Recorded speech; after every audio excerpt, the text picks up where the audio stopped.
आपके दफातर वगैरह कहाँ हैं, क्या हिसाब इसका? हाँ जी, हमारी कंपनी जो है जैगुआर प्रॉपर्टीज़ है कंपनी का नाम, और हमारे 3 ब्रांचेस हैं। उसमें हेड ऑफिस हमारी यलहंका में है, बेंगलोर में, यलहंका न्यू टाउन में है। और हमारी एक ब्रांच ऑफिस आकर केरला में है। केरला में कैलिकट एक सिटी है, उस सिटी में जो है ब्रांच ऑफिस है हमारी।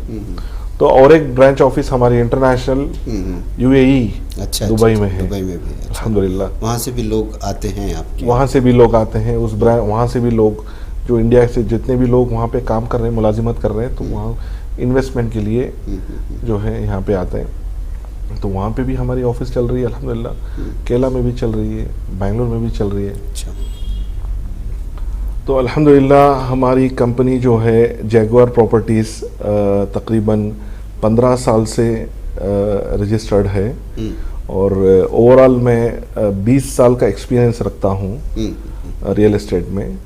और रियल एस्टेट इंडस्ट्री जो है मेरे एजुकेशन के बाद मेरा एक पैशन है।